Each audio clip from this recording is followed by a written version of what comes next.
ইরাকে এক নাস্তিকের জন্ম হয়েছিল। সে বলে বেড়াচ্ছিল আমি স্রষ্টায় বিশ্বাস করি না, কারণ স্রষ্টা দেখা যায় না। ইরাকের লোকেরা বলল আমাদের একজন ইমাম আছে, নাম নুমান ইবনে সাবিত, যাকে আমরা আবু হানিফা বলে চিনি। সবাই বলল তুমি যে স্রষ্টারে খুঁজে পাও না, আমাদের ইমাম তোমারে স্রষ্টা দেখায় দিবে। সে বলল ঠিক আছে, তাহলে তোমাদের ইমামরা আসতে বলো। এই ডিবেট দেখার জন্য হাজার হাজার মানুষ এসেছে ইরাকের কুফা নগরীতে, সবাই এসেছে। আসে নাই শুধু ইমাম আবু হানিফা। নাস্তিক কয় তগো ইমাম ডরাইছে। 1.5 ঘন্টা দেরি করে যখন উনি আসলেন, নাস্তিক বলে আপনার সাথে কোনো কথা নাই, আপনার তো সময়ের জ্ঞানই নাই। ইমাম আবু হানিফা বললেন আইন্দি ওযর, আমার ওযর আছে। কি ওযর? বললেন আমি যখন ঘর থেকে বেরোই আমার বাড়ির সামনে বিশাল এক নদী পড়ে যায়, আর এই নদী পেরোতে আমার নৌকা ব্যবহার করতে হয়। আজকে এসে দেখি নৌকাও নাই, মাঝিও নাই, কিচ্ছু নাই, কিভাবে পার হবো? হঠাৎ দেখলাম নদীর পাশে বিশাল বড় গাছ, গাছটা হঠাৎ এমনি এমনি 2 টুকরা হয়ে গেল। গাছ থেকে বিশাল কাঠের তক্তা বের হয়ে গেল, তক্তাগুলো অটোমেটিক্যালি জোড়া লেগে নৌকা হয়ে গেল। এই নৌকা মাঝি ছাড়া সা করে আমার সামনে চলে এলো। আমি নৌকায় বিসমিল্লাহ বলে বসে পড়লাম। হঠাৎ নৌকা আমারে টান দিয়ে ওপারে নিয়ে এলো।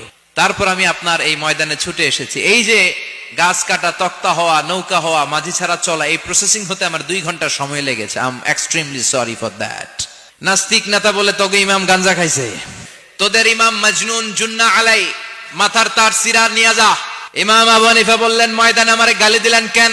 নাস্তিক বলে কেমন কথা আপনি বলেন? কোন মানুষ ছাড়া, করাত ছাড়া বিশাল বড় বড় গাছ কাটা যায় নাকি? মিস্ত্রি ছাড়া তক্তা বানানো যায় নাকি? মিস্ত্রি ছাড়া তক্তা জোড়া লাগে এমনি এমনি নৌকা হয় নাকি? মাঝি ছাড়া পানিতে নৌকা চলে নাকি? ইমাম আবু হানিফা বললেন now you are on the right track. এই তো লাইনে আসছেন, এই লাইনে আনার জন্য তো এত গল্প। আপনার কথা থেকেই যদি ধরি করাত ছাড়া গাছ কাটা যায় না, এমনি এমনি তক্তা হয় না, এমনি এমনি নৌকা হয় না, মাঝি ছাড়া নৌকা এমনি এমনি চলে না, তাহলে আকাশ কেমন করে এমনি এমনি হলো? জমিন কেমন করে এমনি এমনি হলো? দ্বিপ্রহরের জলজলে সূর্যটা কেমন করে কিরণ দিল এমনি এমনি? আল্লাহু আকবার! কেমন করে নবমণ্ডল ভূমণ্ডল সৃষ্টি হলো? কেমন করে দিন শেষে রাত্রি আসে, রাত্রি শেষে দিন আসে? ওইটা যদি এমনি এমনি না হয়, মহাবিশ্বের এই সুন্দর বসুন্ধরার সবকিছু কেমন করে এমনি এমনি হয়? নাস্তিক কয় হায় হায়, আসলেই তো আমি একটা উল্লুক্কা পাঠা, আসলেই তো আমি হাদারাম, এইভাবে তো ভেবে দেখি নাই। আসলেই তো এগুলো এমনি এমনি হয় না।